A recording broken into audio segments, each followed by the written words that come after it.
Na verdade, assim, normalmente quando a gente vai falar da trajetória intelectual, a gente pensa em algo como muito pré-determinado, como algo que já estava dado no início, né? E a gente sabe que a vida é bem mais complexa que isso e não é assim, né? A vida é feita cheia de acasos, encruzilhadas, oportunidades. Então, no final da minha graduação, por sugestão de uma professora, né, que orientava o meu trabalho de conclusão de curso, ela me sugeriu trabalhar sobre um personagem, né? Foi aí o início da minha trajetória de trabalhar com biografias, né? Ela sugeriu trabalhar com um personagem por um motivo bem prosaico. Ela tinha uma caixa de documentos sobre esse personagem, que foi um socialista que atuou na região sul do Rio Grande do Sul no final do século XIX e início do XX, aquele primeiro socialismo não marxista, né, mas influenciado sobretudo pela Segunda Internacional, que atuou aqui na região sul do Rio Grande do Sul. E como eu não tinha uma outra ideia melhor, eu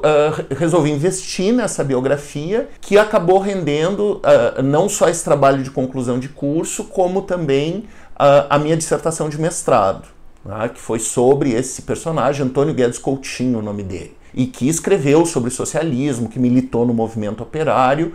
E aí teve uma feliz coincidência também, né?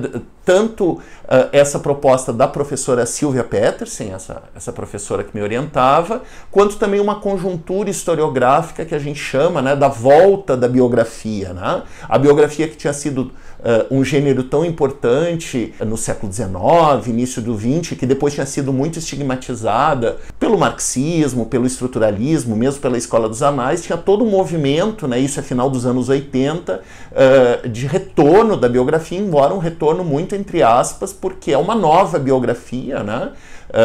Que não pensa o indivíduo por ele mesmo, mas pensa o que nós podemos explicar da sociedade, ou de um grupo social, ou de questões teóricas, né, a partir de uma trajetória individual. Eu comecei a ler esses textos sobre a volta da biografia e realizar pesquisa de arquivos sobre esse personagem, e acabei gostando muito de trabalhar com biografias, né? Porque além das biografias que eu realizei, esse tema também está ligado com muitas discussões teóricas sobre sujeito e estrutura, narrativa, explicação, público e privado, né? E também foi assim, um pouco a oportunidade que surgiu e eu acabei sendo convidado para escrever textos sobre biografia. Então meu mestrado foi esse, depois o meu doutorado eu fiz na Unicamp.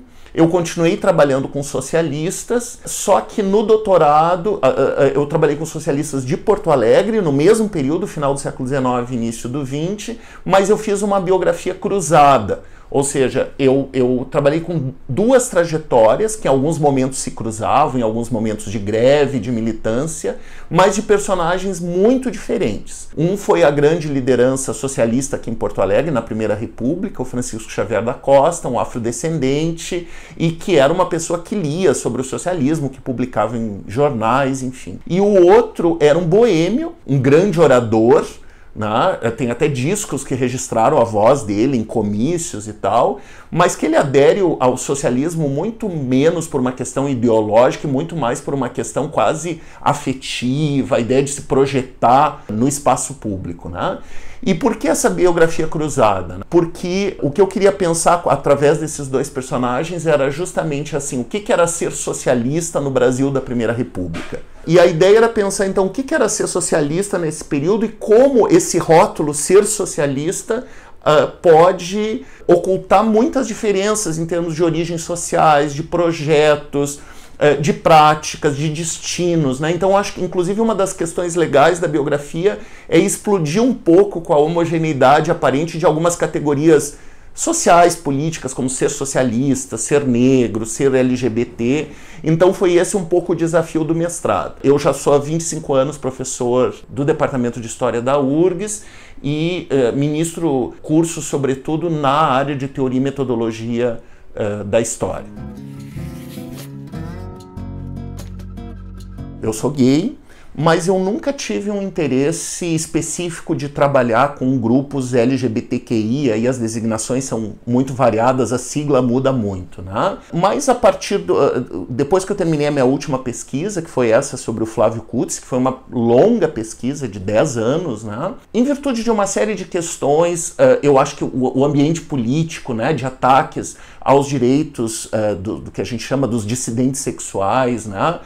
Os dados alarmantes do Brasil, por exemplo, em relação à expectativa de vida de uma mulher trans no Brasil, que é 32 anos de idade, né? Toda a violência homofóbica que apareceu nas últimas eleições, né, por parte desses setores evangélicos fundamentalistas, por parte da extrema-direita, isso me motivou a trabalhar com essa temática, e eu acho que não é um destino natural pelo fato de eu ser gay, eu trabalhar com essa temática, e nem quer dizer que eu vá trabalhar com isso para sempre.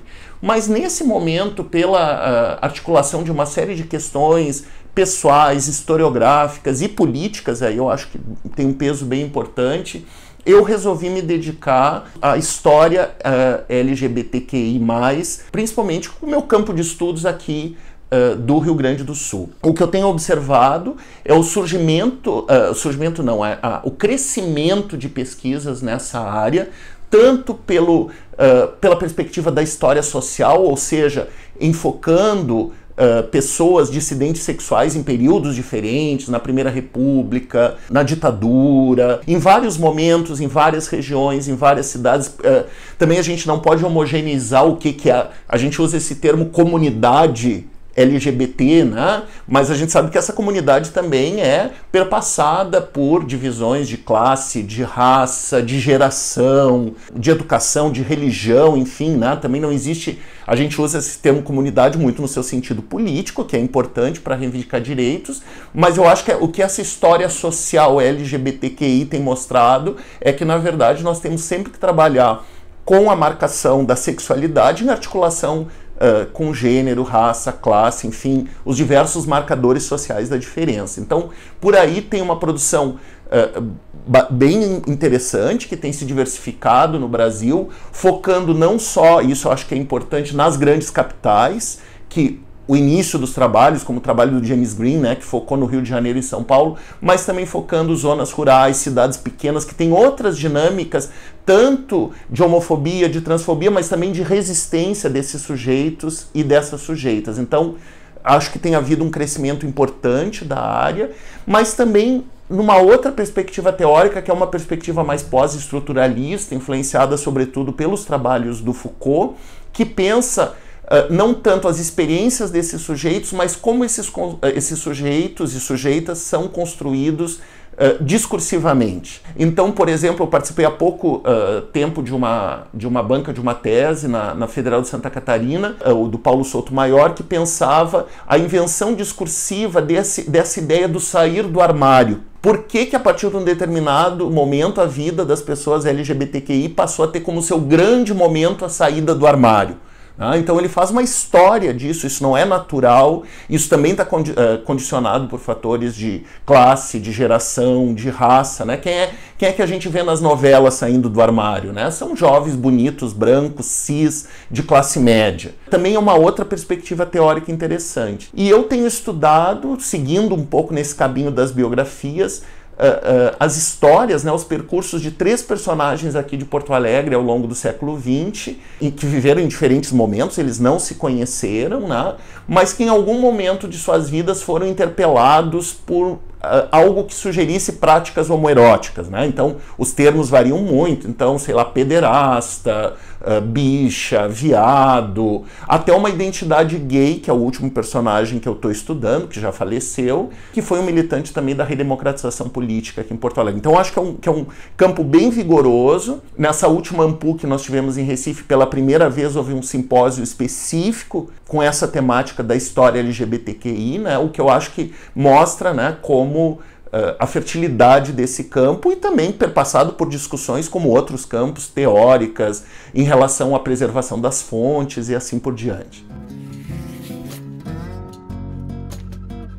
Quando eu estava no meu pós-doutorado, eu tive acesso a fontes que ainda não tinham sido trabalhadas quando se fala dos Dizzy Croquettes, né? Principalmente as fontes da censura. Então eu tive acesso... Claro, os espetáculos do Dizzy, eles aconteciam muito na hora, né? A gente não pode se basear só nos textos que ficaram, mas era muito difícil de encontrar os textos desses espetáculos, pelo menos a marcação inicial, e isso aparece nos documentos da censura, né? Tem os textos anexados, e é muito legal legal como pesquisa, né? Porque tem os trechos que foram censurados. E eu acho também que é importante pensar nos Dizzy, porque nós tivemos o filme maravilhoso, né, da Tatiana e do Rafael, mas é um filme que é o olhar da filha, né? Então é um filme idealizado no sentido que eu acho que aparece às vezes em algumas produções do Dizzy, de pensar assim como se o Dizzy fosse um clarão, um raio de luz em meio às trevas que teria surgido do nada.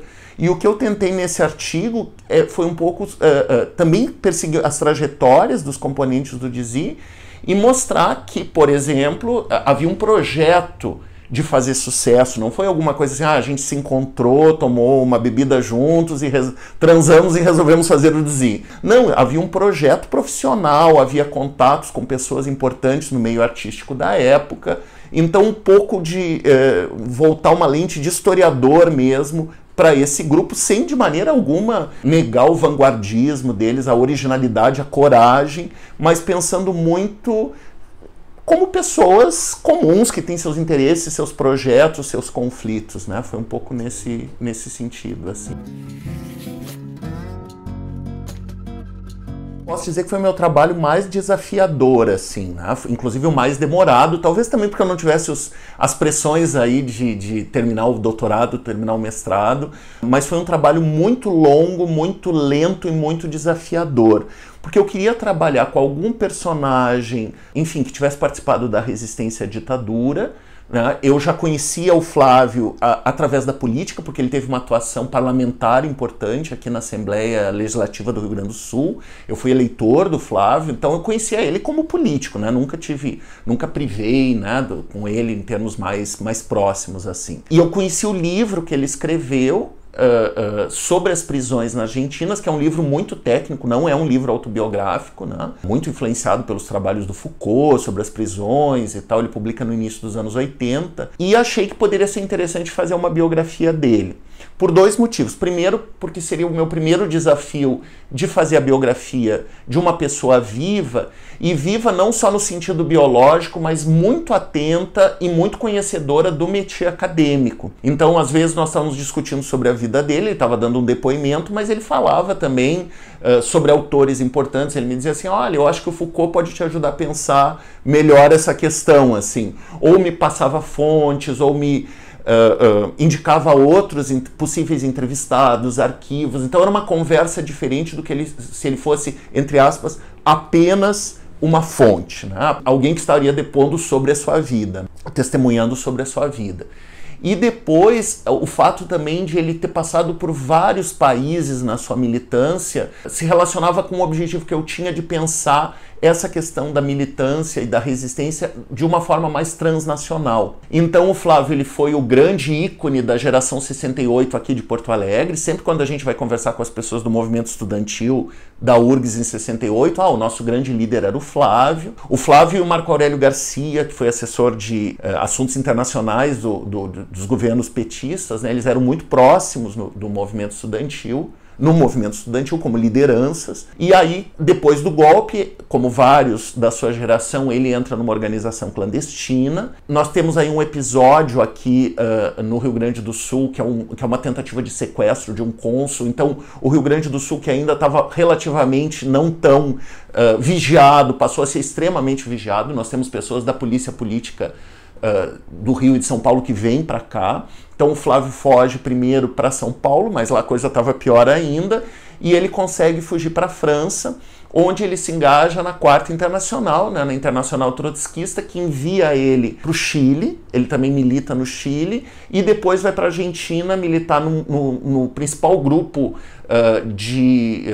enfim, nós tínhamos os montoneiros, que eram os peronistas, mas a organização marxista mais importante era o PRT, o Partido Revolucionário del Pueblo, e uma facção específica dentro desse partido, que era a Fracción Roja. Ele se torna uma liderança importante lá na Argentina, e ele é preso, entre aspas, felizmente, em 75, ou seja, um pouco antes do golpe na Argentina, quando nós já tínhamos um avanço da extrema-direita, no final do último governo Perón e do governo Isabelita, né, já estávamos sequestrando e prendendo opositores. E eu digo felizmente porque se ele tivesse sido preso depois de 76, provavelmente ele não estaria aqui para contar a história. Ele era um preso oficial, um preso legal, não era um desaparecido. E aí ele fica 4 anos na prisão da Argentina, sofrendo torturas e, sobretudo, lá nós tínhamos um sistema de isolamento dos presos, né, o que debilitava completamente a pessoa psicologicamente. Acontece uma grande campanha internacional pela libertação. Era interessante porque nós tínhamos 3 brasileiros que estavam presos nos cárceres aqui do Cone Sul, e os 3 chamavam Flávio. Foi uma coincidência. O Flávio Tavares, no Uruguai, a Flávia Schilling, também no Uruguai, e o Flávio Kutzi na Argentina. Então tinha a campanha, junto com a campanha da anistia, a campanha pela libertação dos Flávios. Ele consegue finalmente um salvo-conduto, né, em 79, ainda não tinha acontecido a lei da anistia no Brasil, e ele vai para a França, onde ele faz todo um trabalho de reconstrução pessoal, tanto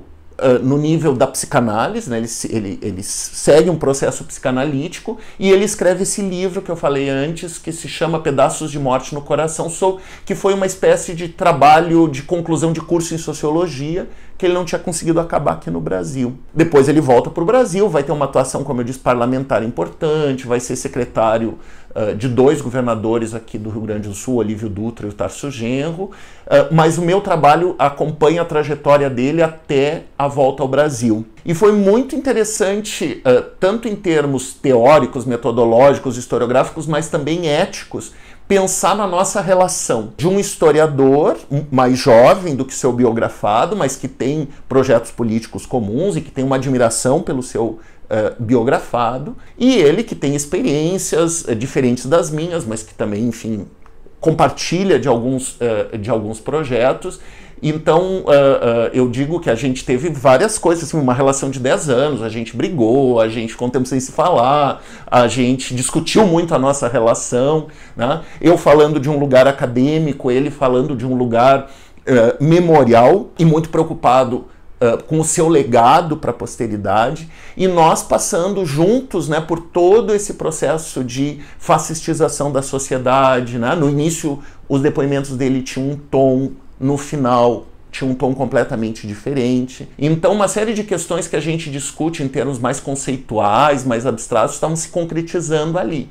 Então acho que o livro é um pouco o resultado da pesquisa de um historiador, mas também é muito resultado desse diálogo, disso que a gente chama de autoridade compartilhada e de negociações entre nós, né? Porque ele sempre diz, não, tu és o biógrafo, né? A responsabilidade é tua, mas era a imagem dele que estava em jogo ali, né? Como político, como militante, enfim. Então foi um desafio muito bacana. Eu fiquei muito feliz que ele gostou do livro, embora ele não tenha concordado com várias partes que a gente discutiu, mas foi um desafio profissional, pessoal, muito, muito intenso, assim. Eu sempre fui muito a favor de que o historiador participasse dos debates públicos, o debate sobre a ditadura, o debate sobre a escravidão, sobre as questões sensíveis. Então, essa minha posição independe, por um lado, do momento atual. Mas, obviamente, que o momento atual potencializa essa minha vontade de que tanto eu individualmente quanto a profissão se insira mais no debate público. E se tem alguma coisa boa desse momento é que eu acho que nós temos feito um esforço maior nesse sentido. Eu acho que a produção historiográfica brasileira, em vários campos, é uma produção de ponta. Pensar, por exemplo, nos nossos debates sobre escravidão e pós-abolição, é o Brasil que dá as cartas em vários debates. A gente não tem nada, enfim, a dever para outras historiografias. E eu acho que no campo da ditadura também a gente tem uma produção muito sofisticada, com debates importantes acadêmicos, e talvez o nosso grande desafio seja muito essa inserção na esfera pública. Eu acho que a gente não pode pensar essa inserção somente reeditando um positivismo, no tipo assim, não, nós falamos a verdade porque nós vimos nos documentos. Eu acho que a nossa posição tem que ser muito mais que isso, não pode ser uma disputa só no nível factual, documental, é fundamental no nosso trabalho, mas também a partir dos nossos debates teóricos, conceituais e éticos, né? Claro que a gente fica muito mais fragilizado na esfera pública no sentido de que a gente conhece bem as regras do métier acadêmico, sabe como é que funcionam os rituais, a autoridade, né? Como é que se constitui a nossa autoridade a partir da nossa produção, dos nossos diplomas, da avaliação entre os pares, né?